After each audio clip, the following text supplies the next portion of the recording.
So guys, natanggal na nako ang sapikas. So mao ni ang hunahon tanggal oh, na ay kuan. Na ay needle. Good. So natanggal na nako siya. Mao ni ang gitanggalan. Makita ba guys, mao ni siya. Tikit kay siya. Nya ako siyang ibalhin ari nga pikas. Ako na siyang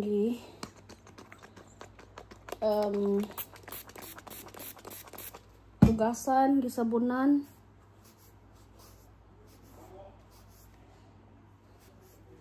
Na akong disinfectionan.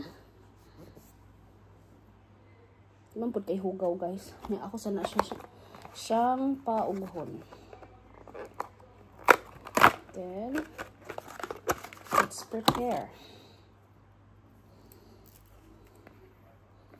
So, ayan. Ano siya forma, guys, oh. Kita ba? So, kani, makaro ba, guys? Needle na, pero, nasa tunga, gyud, na itom. Mauna siya magpabilin, ang itom. Brag, needle siya di-ari. Let me check. Ah, okay. Na, kuan siya kanang wala bitog sa needle pud og mag IV insertion nga. Pag insert is sharp siya gyud niya. Ang magstay gyud is kuan lang. Tube nga plastic. So nga na pud siya. So last time guys, dugay gyud kay ko na human. My God. Let me check today kung kaya na ko. Paspasan ako siya. Okay, 1 hour po ba siya?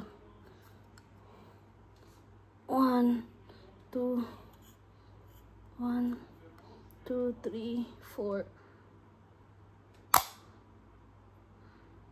Ayan. We can count for 10 seconds or ano. Di lang po. Grabe akong skin, oh, during pregnancy.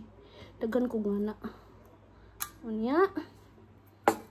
Check kung intact ba siya. So, intact siya. Then, nakabutang sa ako ang kuan o nga, no active sensor. So, akong buhato na start new sensor. Unya, ako siyang iscan. Then, sensor can be used in 60 minutes. So, magulat na lang tao 60 minutes. So, muna na siya guys kung mag-change. First cube na ako as in. Grabe. Hadlo kay ko. So, muna siya kurma.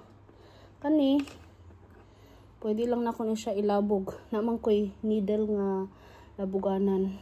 Kauban sa akong mga needle sa kungkuan. Insulin nga mga needles o katong tag-kuan pa ko. Tag-check pa ko sugar manually. Tung tusok-tusok. So, thank you for watching.